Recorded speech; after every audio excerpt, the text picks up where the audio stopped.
Salut tout le monde, aujourd'hui on se retrouve dans une nouvelle vidéo, ça va être une story time. Donc je m'excuse toujours et encore pour mon absence la semaine dernière sur YouTube parce que j'ai mis qu'une seule vidéo, c'était une annonce, pour vous dire qu'il n'y aurait pas de vidéo dans la semaine. Donc là aujourd'hui on se retrouve pour une story time. Alors c'est une story time qui va concerner ce qui m'est arrivé dimanche, donc à mon centre équestre. Alors donc dimanche il y a eu un concours de saut d'obstacle dans mon centre équestre, donc un CSO. C'était en interne et c'était surtout une warm-up. On peut pas dire que c'était un concours, je pense que c'est plus une warm-up. Je suis pas cadrée, ça me gave. Et en fait, donc j'ai pris 13 hommes à ce concours-ci et j'ai fini 90 cm. Donc c'était pas réparti par club et amateur, il y avait que 3 épreuves, donc 70, 90, 1m10. Donc moi j'ai fait uniquement la 90 cm. Et donc j'ai pris Trazom, mais j'ai pas pris Orphée puisqu'il y a des problèmes en ce moment avec Orphée. Je fais un peu que de la merde avec elle en ce moment, donc je préférais prendre Trazom puisque je fais un peu mieux avec Trazom. Même si hier c'était un peu laborieux, ce que j'ai fait, de toute façon la vidéo suivra la semaine prochaine, donc cette semaine là, ça dépendra ce qu'il fait. Je pense qu'il y aura qu'une seule vidéo dans la semaine. Ce sera surtout celle-là. Et donc avant de commencer, il y aura deux parties sur cette vidéo, puisque j'ai pas fini ce qui m'est arrivé, donc j'ai pas fini tous les examens que je devais faire pour ce qui m'est arrivé. Alors, on va de suite commencer, du coup, j'ai envie de vous dire. En fait, tout simplement, donc dimanche 24 juin 2018, m'est arrivé une connerie. Donc, je détends tranquillement 13 hommes dans le paddock, enfin surtout dans la carrière de dressage, pour détendre au niveau sur le plat, il n'y avait pas d'obstacle présent dedans. Donc je détends sur le plat.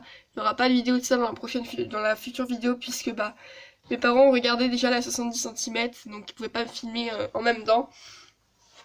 Et donc j'ai détendu une bonne demi-heure, trois quarts d'heure. Ensuite on est allé faire dans le manège donc pour sauter un peu. Donc on commence à sauter tranquillement, le cheval était grave cool, genre il était ultra cool, il était super bien, et à un moment donné vient mon prof ce qu'ils me disent accélère un peu mais un peu plus d'énergie sinon tu vas le perdre en cours de route. Donc je mets un peu plus d'énergie et ensuite il commence à me mettre remets-le en ordre, donc je le remets en ordre et ensuite il met ralentis-le. Donc en fait il faut savoir que du coup le cheval il est passé de calme, rapide, calme, rapide, calme. Il a fait ça quasiment tout le long, donc au bout d'un moment il savait plus ce qu'il fallait faire, donc il était devenu hystérique. Mais littéralement hystérique, le cheval je ne pouvais plus, j'avais plus aucun contrôle dessus à part la direction. Donc pour un concours c'est pas tip top. Et le seul problème, donc on arrive sur le tour, le numéro 1 c'était un Auxerre bizarroïde, ça passe bien, le 2 c'était un vertical, ensuite suivi de quelques foulées plus tard, genre 4-5, une ligne, donc c'était la ligne du 3, il y en avait deux, donc A et B. Ensuite, on part sur le 4, donc il y avait une petite courbe à faire à gauche. Après, c'est du type détail, et on allait sur un vertical, toujours aussi un vertical. Et du coup, ça se passe nickel, il n'y avait aucun problème à ce niveau-ci. Ensuite, on part sur le 5, c'était en ligne brisée, donc 4-5 en ligne courbe, donc brisée. Et c'était un Auxerre épouvantail, donc vous avez un seul chandelier d'un côté, c'est côté gauche, il y avait qu'un seul chandelier, et ensuite il y en avait trois pour mettre trois barres en fait, un Auxerre épouvantail avec un soubassement bizarre qui ressemblait à une haie bizarre. Du coup, putain, il y a une mouche. Du coup, ça s'est super bien passé. Enfin, j'ai fait un dérobé sur le cinquième que j'ai réussi à corriger après, donc il m'a pas fait de barre. Ensuite, on arrive sur le 6, j'ai fait une barre. Oui, non, mais vous inquiétez pas, ça, au niveau des machins, j'en ai beaucoup, beaucoup, beaucoup, beaucoup, beaucoup. Des barres, etc. Je crois que j'ai dû faire 12-16 points, un truc comme ça. On arrive sur le 6, c'est un vertical. Dans le 6, j'ai rien fait. Ensuite, on va au 7. Le 7, j'ai rien fait non plus. Je suis pas sûre parce que j'ai tellement fait trop de barres que je sais plus quand j'en ai fait ou des conneries comme ça. Donc sur le 7 c'était un sort de mur, enfin en fait c'était des chandeliers blancs mais tout blanc genre comme ça avec des soubassements maison bizarres, donc un sort de mur où il y avait d'autres barres pour bien mettre. Donc une Trazom elle passe avec un peu de soucis, donc j'ai un peu bombardé pour qu'il me le fasse, je l'ai encouragé, ce qui fait que du coup je sautais comme une brêle, de toute façon vous allez le voir, je plongeais limite sur le cheval. Ensuite, on arrive au niveau 7, donc on retourne au 1 puisqu'il n'y avait pas assez de chandeliers, donc on faisait du 1 au 5 après, et après c'était fini. Donc, arrivé au niveau 1, donc au numéro 1, là c'est le drame. Perso, en fait, genre Trazom, je le sentais qu'il allait dérober, mais il était assez loin de l'obstacle, donc du coup je l'ai mis dans le droit chemin. Sauf qu'en fait, j'étais un peu en tirée et je mettais ma jambe pour qu'il se remette bien. Et il a commencé à se remettre bien. Arrivé devant l'obstacle, il a dérobé comme un con. Sauf que du coup, en fait, son épaule, il a réussi à l'enlever du chandelier. Et moi, mon genou a tapé droit sur le chandelier. Un chandelier en métal. Donc ça fait 10 fois plus mal. De toute façon, vous le verrez sur la vidéo, ma mère a pu filmer.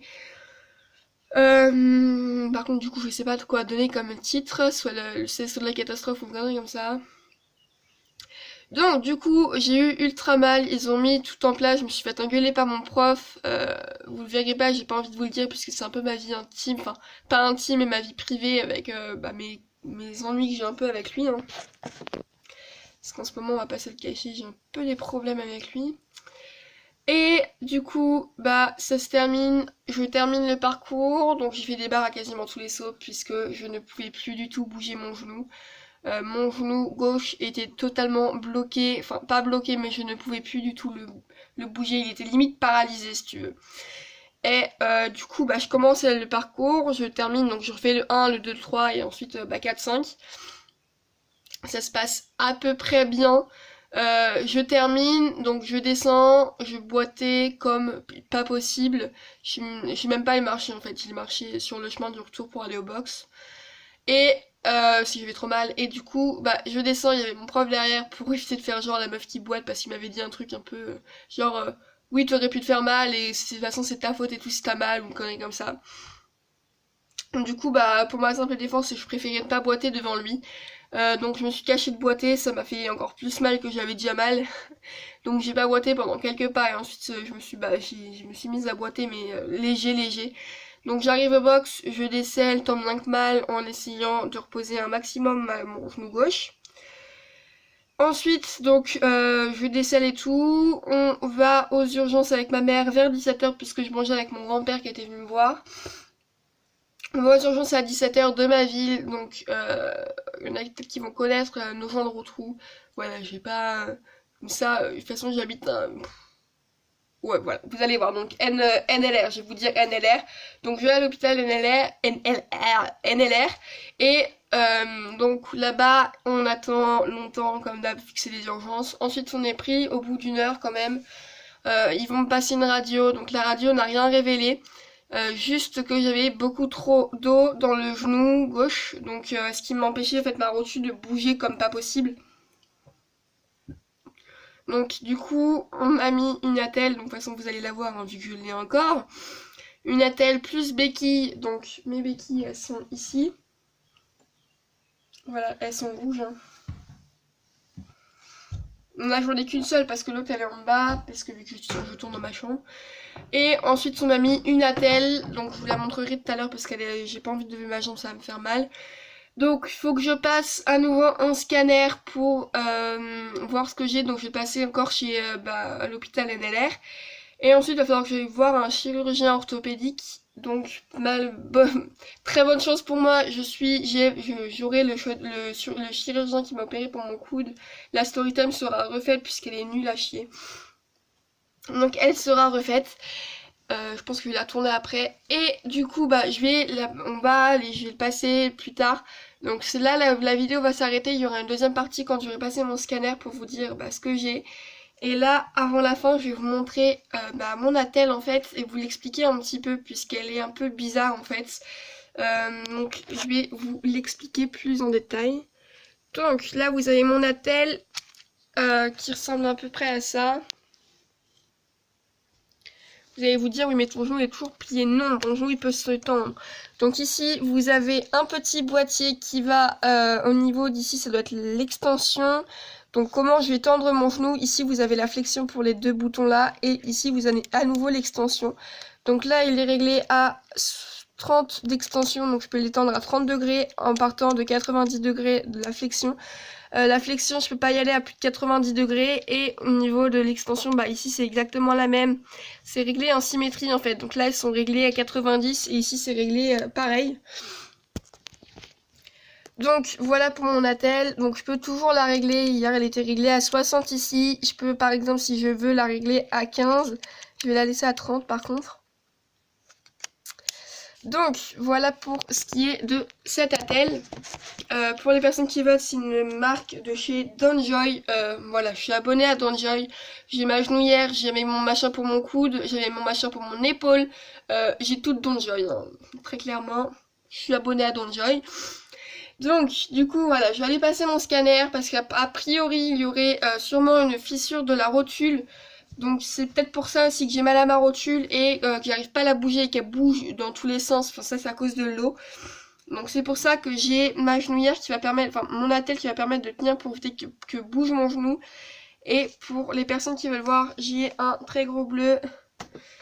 Donc là, il a encore diminué un peu. Ici, j'essaie. Là, vous voyez un petit peu, je pense. Donc voilà pour ce qui est question de cette story time. Je sais qu'elle aurait été longue, quasiment plus de 11 minutes. Donc moi sur ce je vais m'arrêter là et je vous retrouve pour la prochaine partie qui va avoir lieu plus tard. Donc voilà, sur ce je vous fais des bisous et je vous dis à bientôt tout le monde. Bye bye. N'hésitez pas à vous abonner, à liker, à commenter. Bye bye.